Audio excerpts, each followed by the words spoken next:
ماشاء اللہ لا حول ولا قوة الا باللہ العلی العظیم رب اشرح لی صدری ویسر لی امری واحلل عقدۃ من لسانی یفقہوا قولی اعوذ باللہ من الشیطان الرجیم بسم اللہ الرحمن الرحیم بلند صلوات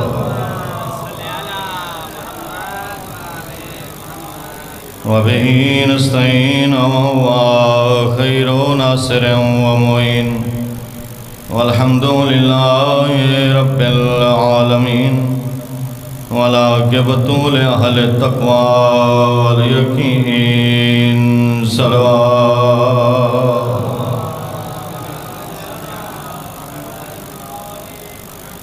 الصلاة والسلام على أشرف الأنبياء والمرسلين سیدنا و نبینا و شفیع ذنوبنا و طبیب قلوبنا و مولانا ابو القاسم محمد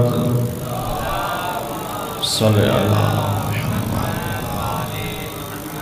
الصلاة والسلام على اہل بیت الطیبین الطاہرین المعصومین البر الميامين المنتجبين المقربين الذين أذهب الله عنهم الرجس وطهرهم تطهيرا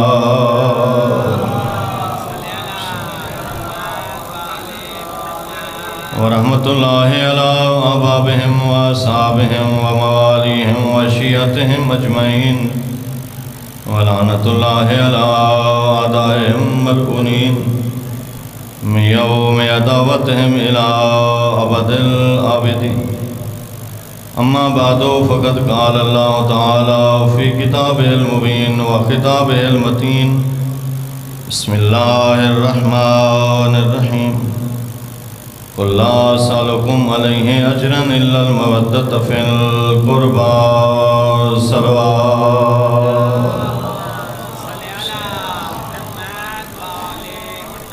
نعرہ تکبیر نعرہ رسالت نعرہ حیدری حسینیت یزیدیت اہل بیت کے دشمنوں پہ لعنت بآواز بلند صلوات صلی علی محمد 15 منٹ میرے پاس تھے 4 منٹ ختم ہو گئے 11 منٹ اگر آپ برداشت کرنا چاہتے ہیں تو صلوات پڑھیں صلی علی محمد وآل محمد آج شب شہادت امام ثامن والی خراسان حضرت امام علی رضا علیہ السلام ہے۔ اب سوچ رہا ہوں کہ کس طرف جاؤں تو بہرحال اللہم صلی علی محمد و آل محمد سورہ مبارکہ شورا 25واں پارہ خالق کائنات کا ارشاد ہے کہ میرا حبیب فرما دیجئے کہ میں تم سے اپنی رسالت کے اجر کا کوئی تقاضا نہیں کرتا، میں اپنی طرف سے کوئی تقاضا نہیں کرتا۔ تم جو کہتے ہو کہ 23 سالوں کی محنتوں کا اجر مانگو، تم بھلا مانوی اور دنیاوی مادیت مجھے دے کے آ سکتے ہو؟ جس کے صدقے میں زمین و آسمان بنے، جس کے صدقے میں کائنات بنے، اسے اس کائنات سے کیا دیا جا سکتا ہے؟ اور پھر وہ خود بھی نہیں مانگ رہا، اللہ منگوا رہا ہے اور خود فرماتا ہے کل میرا حبیب تو میری طرف سے کہے، تم جو کہتے ہو کہ اجر مانگو تو اجر رسالت کے طور پر اگر دینا چاہتے ہو تو میرے قرابت داروں سے مودت کرو۔ جب یہ آیہ مجیدہ نازل ہوئی تو حضرت جابر بن عبداللہ انصاری اور حضرت عبداللہ ابن عباس یہ جلیل القدر صحابی ہیں، دونوں راوی ہیں اور حضرت کی خدمت میں آئے اور عرض کرنے لگے، حضرت یہ جو آیت نازل ہوئی ہے، من قرابت الذین وجبت علینا مودتہم، وہ ہستیاں کون ہیں جن کی مودت کو اللہ نے قرآن میں ہم پہ اوپر واجب قرار دی ہے؟ وہاں تو قربا کا لفظ آیا ہے۔ وہ ہستیاں کون ہیں کہ جن کی مودت کو اللہ نے قرآن میں اجر رسالت کے طور پہ ہم پہ واجب قرار دی؟ تو حضرت نے وہاں فرمایا وہ ہستیاں جن کی قرابت، جن کی مودت کو اللہ نے آپ پہ واجب قرار دی، وہ ہم علی و فاطمہ و حسن و حسین۔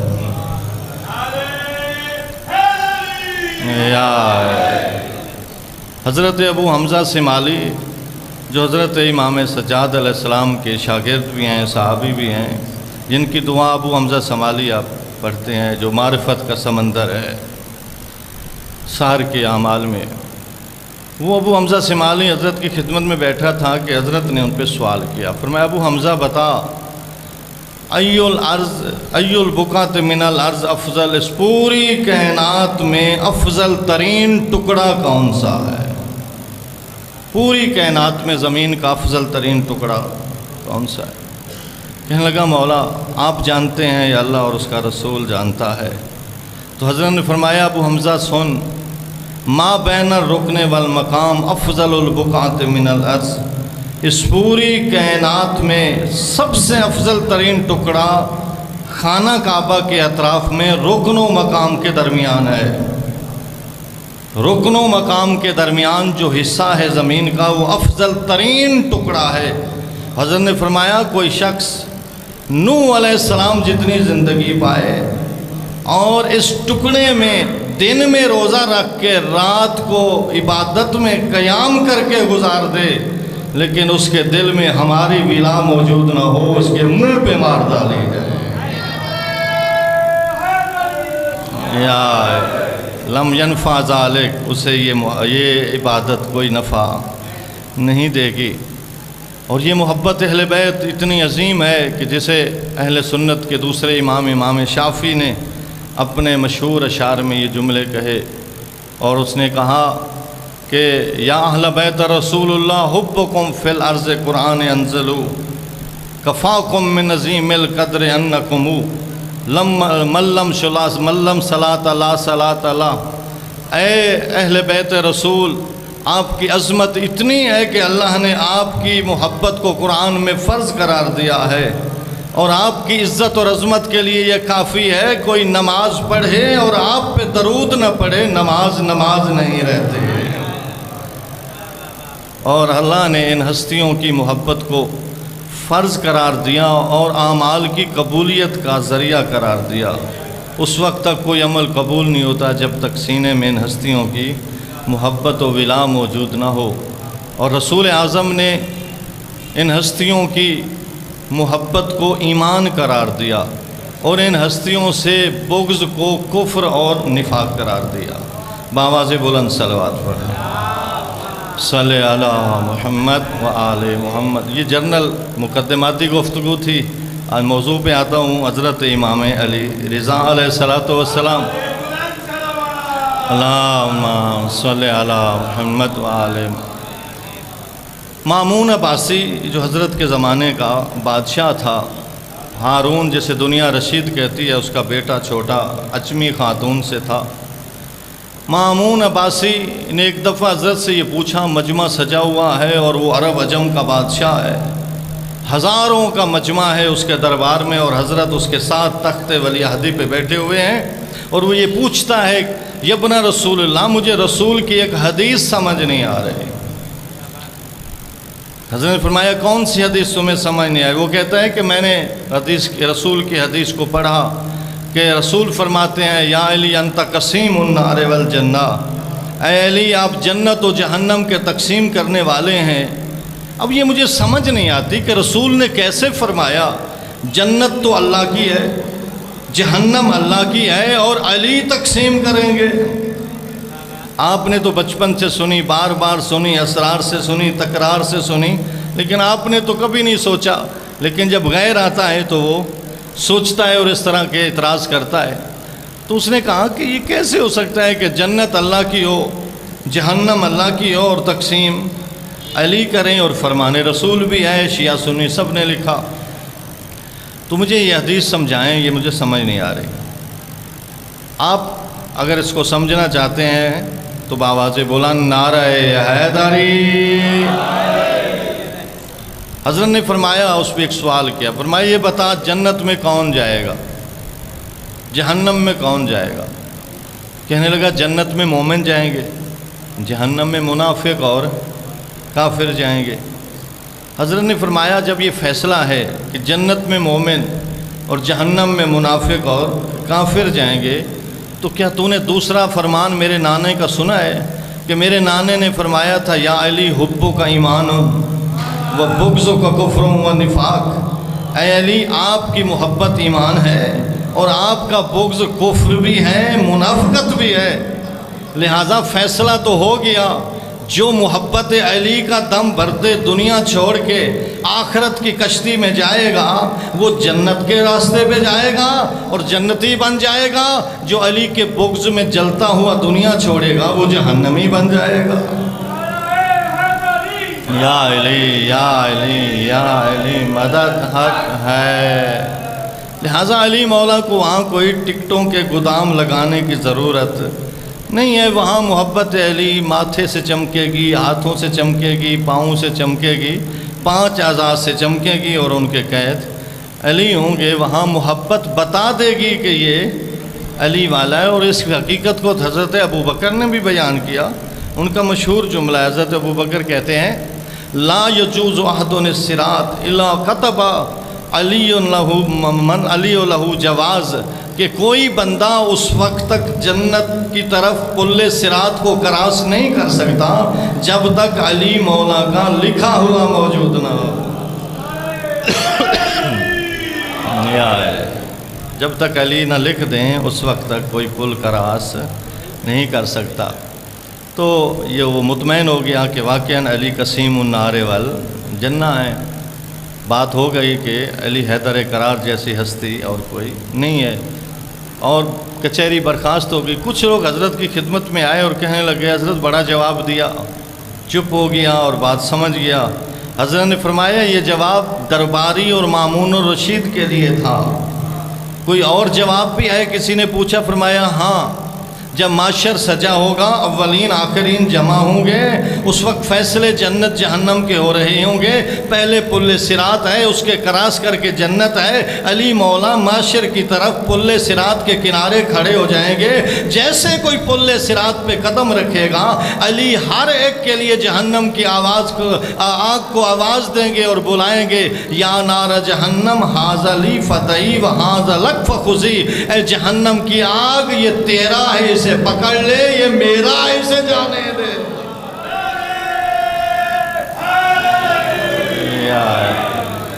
یہ میرا ہے، اسے جانے دے۔ بس آخری بات اور 2 جملے مصیبت کے۔ ایک شخص ہے جس کا نام عیسیٰ بن جعفر ہے، اور وہ خراسان کا رہنے والا ہے۔ وہ کہتا ہے کہ مجھے پتہ چلا کہ حضرت کی سواری مدینے سے چل چکی ہوئی ہے اور وہ خراسان پہنچنے والی ہے۔ کہتا میرے دل میں شوق تھا کہ میں حضرت کی زیارت کروں، وہ تھا غیر، لیکن چونکہ دل میں شوق تھا تو اللہ نے وہ ان کو نور عطا کیا حضرت کی زیارت کے لیے ایمان کا۔ تو کہتا میں دل میں یہ بات لے کے سویا تو میں نے خواب میں دیکھا کہ میں حج پہ گیا ہوا، حج پہ میں مدینے پہنچا تو اعلان ہوا اور کسی نے یہ بتایا کہ مدینہ کی فلاں مسجد میں رسول تشریف فرما ہیں اور ملاقات کا موقع میسر فرما رہے ہیں۔ کہتے ہیں جب میرے کانوں تک آواز ہے کہ فلاں مسجد میں رسول موجود ہیں تو میں بھی اس مسجد کی طرف دوڑا، یہ خواب دیکھ رہا ہے۔ جب میں اس میں مسجد میں پہنچا تو صحابیوں کا رش لگا ہوا تھا، ہر کوئی رسول سے مل رہا ہے، اپنی دعائیں اور حاجتیں پوری کرا رہا ہے۔ کہتا میری باری آئی، میں نے بھی رسول اکرم کی خدمت میں قدم بوسی کی، حضرت سے دعائیں لیں، اور جب میں نے حضرت کی قدم بوسی اور مصافحہ کیا تو حضرت نے مجھے دعائیں دیتے ایک پڑے ہوئے تش سے ایک کھجوروں کی مٹھی بھر کے میرے ہاتھوں پہ رکھی۔ وہ کہتا ہے جیسے وہ کھجوروں کی مٹھی میں نے اپنے ہاتھوں پہ لی تو میں نے انہیں گنا، تو وہ 18 تھے. بس میری آنکھ کھل گئی اور میں یہ سوچتا رہا یہ کہ 18 دانے، ہو سکتا ہے میری زندگی میں 18 دن باقی ہو سکتا ہے کوئی 18 والا عدد ملنے والا ہو مجھے. تو بہرحال میں دل میں سوچتا رہا کہ یہ کیسا خواب ہے کہ رسول نے مجھے کھجوروں کے 18 دانے دیے. کہتے ہیں دن ہو گیا اور دن میں کسی نے پھر جیسے رسول کی وہاں میں نے خواب میں آواز سنی تھی تو خراسان میں کسی نے آ کے آواز دی کہ فلاں مسجد میں رسول کا بیٹا علی رضا علیہ السلام آیا ہوا ہے. اللہم صلی علی محمد وآلہ. وہ کہتا میں دوڑتا وہاں شوق سے پہنچا تو وہاں بھی رش لگا ہوا تھا. بڑی مشکل سے میرا باری اور میرا ٹائم آیا تو میں حضرت کی خدمت میں پہنچا اور حضرت کے مصافحہ کیا، حضرت سے دعائیں لیں. تو جیسے خواب میں رسول نے مجھے کھجوروں کی مٹھی دی تھی، سیم اسی طرح مولا علی کے پہلو میں بھی ایک تشت پڑا تھا جس میں کھجوروں تھیں. وہاں سے مولا نے ایک مٹھی بھری اور مجھے دے دی. میں نے، وہ تو خواب تھا، اب میں جاگ رہا تھا، اب میں نے ان کھجوروں کو گنا تو وہ 18 تھیں. تو میں نے مولا سے تقاضا کیا، مولا کچھ اور بھی مجھے عطا کر دیجیے اپنے دسترخوان سخا سے. تو مولا نے فرمایا اگر رات کو میرے نانا نے تمہیں زیادہ دی ہوتی تو میں بھی تمہیں دے دیتا. تو آپ تو ان ہستیوں کو مانتے ہیں جو لوگوں کی خوابوں کو جانتے ہیں. ہم کیا سوچ رہے ہیں اور کیا ہم زندگی میں گزار رہے ہیں. تو آپ محضر امام میں ہیں اور امام علی رضا علیہ السلام کی شہادت مظلومانہ شہادت ہے. واحد امام ہیں جنہوں نے اپنی زندگی میں اپنی عزاداری کرائی. سن 200 ہجری میں جب مامون نے اپنے فوج کو بھیجا کہ ہم آپ کو لینے آئے ہیں اور یہ لیبل یہ تھا کہ ہم آپ کو تخت دینا چاہتے ہیں، حکومت دینا چاہتے ہیں، لیکن در حقیقت وہ حضرت کو شہید کرنا چاہتا تھا اور انداز ولی عہدی کا اپنانا چاہتا تھا اور حضرت کو اس کا پتہ تھا. تو اس لیے حضرت نے اپنے بچوں کو اکٹھا کیا اور فرمایا کہ زندگی میں میری عزاداری کرو، میرے اوپر بیٹھ کے رہو. میں جا رہا ہوں، میں تنہا ہوں گا، وہاں غربت میں وہاں مارا جاؤں گا، لہٰذا تم میرے اوپر رہو. سن 200 ہجری میں حضرت وہاں سے روانہ ہوئے اور جس شان و شوکت سے حضرت آئے، راستے میں معجزے دکھاتے آئے اور وہ سارا آپ سنتے رہتے ہیں، علماء سے وقت نہیں. بہرحال حضرت ماہ رمضان تھا 200 ہجری سن کا، تو حضرت نیشو پورہ، خراسان، مرو، ان سب جگہوں پہ گزرتے ہوئے خراسان میں توس جس کا نام پرانا تھا وہاں پہنچ گئے، جو چھاونی تھی اس زمانے میں اور کینٹ تھا اور اس نے مامون اور رشید نے اپنا مرکز بنایا ہوا تھا. بہرحال حضرت کو ولیعہد بنا دیا گیا، حضرت کے نام کا سکہ جاری کر دیا گیا، تمام حکومت کا لباس سبز حضرت کے احترام میں کر دیا گیا اور حضرت کے سلطان اور بادشاہ کے لقب سے سلطان رضا کے نام سے پکارا جانے لگا. اور اس طرح کی، اور حضرت سے پوری کائنات، پوری دنیا سے جتنے عالم، ہر فرق کے، ہر مذہب کے، جتنے جہان کے تھے، یہودی، نصارہ، بدھ مت، ہندو، جتنے بھی تھے، ساروں کے بڑے بڑے علماء اور مفتیوں کو بلا کے حضرت سے مناظرے کرائے گئے. حضرت نے کبھی تو تورات سے جواب دیا، کبھی انجیل سے جواب دیا، کبھی زبور سے جواب دیا، کبھی قرآن سے جواب دیا اور اس طرح جواب دیتے رہے اور اسلام کو ہمیشہ کی سرابی عطا کرتے رہے، یہاں تک کہ 203 ہجری آ گیا. شہادت آخری پڑھیں گے، بس میں ایک جملہ آپ کو عرض کرتا ہوں اور وہ یہ محرم تھا حضرت کی زندگی کا اور حضرت مدینہ میں تھے. حضرت کے زمانے میں ایک شاعر تھا جس کا نام دیبل خزائی تھا. یہ شاعر آل محمد تھا اور بہت مخلص شاعر تھا. یہ آل محمد کی مدح میں اشعار کہتا تھا. حضرت نے اسے اپنا سبز کرتا عطا کیا تھا اور فرمایا تھا کہ اسے پہننا تیرے اوپر جہنم کی آگ حرام ہو جائے گی. اور بھی بہت ساری عطائیں حضرت نے سے کی تھیں. تو ایک دن یہ حضرت رضا علیہ السلام کی خدمت میں آیا. محرم تھی، 2 محرم ہو چکی تھی. تو دیبل خزائی نے یہ کہا، مولا محرم آ چکا ہے، میرا دل چاہتا ہے، میں نے ایک مرثیہ امام حسین کی خدمت میں لکھا ہے، میں آپ کو سنانا چاہتا ہوں. کیا عظمت ہوگی ان شعراء کی جو آئمہ کی خدمت میں حاضر ہو کے اپنے مرثیوں کے اوپر مہر لگواتے تھے۔ امام رضا علیہ السلام فرماتے ہیں دیبل ضرور اپنا مرثیہ سناؤ، لیکن مجھے مجلس حسین کا اہتمام کرنے دو۔ اپنے غلام سے فرمایا کرسی لے آؤ، اس پہ میرے دیبل کو بٹھاؤ، یہ میرے حسین کا مصائب کہاں ہے۔ کرسی پہ دیبل کو بٹھایا، مولا خود زمین پہ بیٹھ گئے اور فرمایا اپنے غلاموں سے، اپنے شاگردوں سے، اپنے صحابیوں سے، آؤ خاک پہ بیٹھ جاؤ، میرے حسین کی مجلس ہونے چلی ہے۔ خاک پہ بیٹھ گئے۔ مولا رضا بہت گریاں کرتے تھے۔ ایک لمبی حدیث ہے ابن شبیب کو حضرت نے جو گریے کے بارے میں فرمائی، وقت نہیں کہ میں آپ کو عرض کروں۔ بس حضرت وہاں زمین پہ بیٹھے اور حضرت نے پھر یہ بھی فرمایا اپنے غلام سے کہ پردہ آویزاں کر دو۔ یہ مناسب نہیں ہے بیویوں کے اس طرح بیٹھنا۔ جس امام کی شہادت میں بیٹھے ہیں، جب وہ مجلس کراتے تھے تو پردہ آویزاں کرتے تھے، تو حضرت نے فرمایا کہ ایک پردہ آویزاں کر دو اور بیویوں سے کہو کہ پردے کے پیچھے آ بیٹھیں۔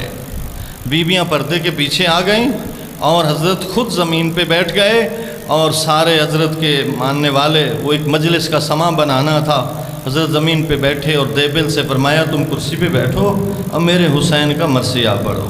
وہ 2 منٹ کا مرثیہ ہے، میں آپ کو سناؤں گا، آپ اپنے ذہنوں کو کربلا لے چلو، خراسان لے چلو، آنکھوں سے آنسو بہیں گے، زہرا رومال لے آئے گی، اور وہ آنسو ہمارے ہو سکتا ہے کون سا آنسو حسین کے مرہم کا کام کر جائے۔ زادارو رات ہو چکی ہے اور بہت سارے پڑھنے والے ہیں، میں بس اپنا حصہ ملانا چاہتا ہوں اس غریب امام کی مصیبت میں، جس کے بارے میں رسول اللہ نے فرمایا تھا میرے جسم کا ایک ٹکڑا تو اس کی پہاڑیوں میں دفن ہوگا، جو اس میرے ٹکڑے کی زیارت کرے گا اللہ اس پہ جنت کو واجب قرار دے گا۔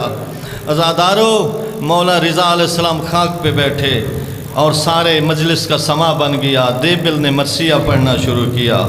دیبل نے پڑھا اے فاطمہ زہرا جنت البقیع چھوڑ کے کربلا میں آ جاؤ، کربلا میں تیرے پیاروں کو اتارا جا رہا ہے۔ اے فاطمہ زہرا جنت البقیع چھوڑ کے کربلا میں آ جاؤ، کربلا میں علی اکبر کے سینے میں نیزہ لگ چکا ہے۔ اے فاطمہ زہرا کربلا میں آ جاؤ، کربلا میں علی اصغر کے گلوں میں تیر سے چھننی کر کے تیر سے ان کے گلوں کو کاٹا جا رہا ہے۔ اے فاطمہ زہرا کربلا میں آ جاؤ، کربلا میں علی قاسم کو گھوڑے سے اتارا جا رہا ہے۔ اے فاطمہ زہرا کربلا میں آ جاؤ، کربلا میں غازی عباس کے بازوؤں کو قلم کیا جا رہا ہے۔ اے فاطمہ زہرا کربلا میں آ جاؤ، کربلا کے نشیب میں حسین کو ذوالجناح سے اتارا جا رہا ہے۔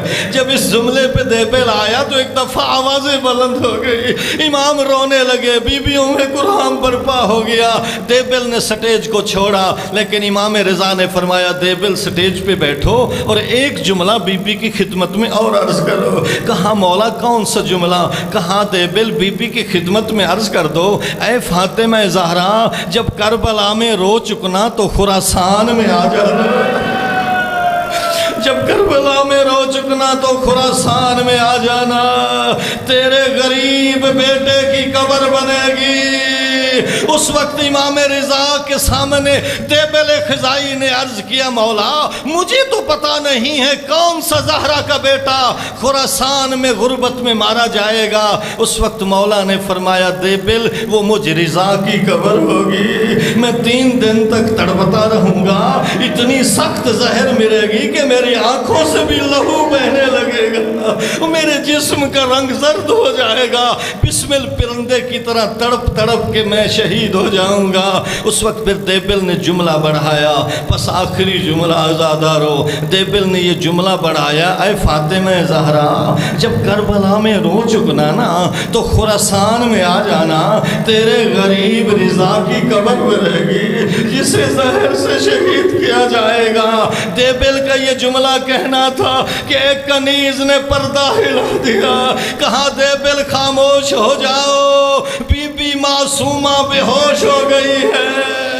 میں کہتا ہوں بی بی معصومہ، تو اپنے بھائی کے سامنے بیٹھی ہے اور تیرا بھائی ابھی زندہ ہے اور خبر شہادت برداشت نہیں کر سکی۔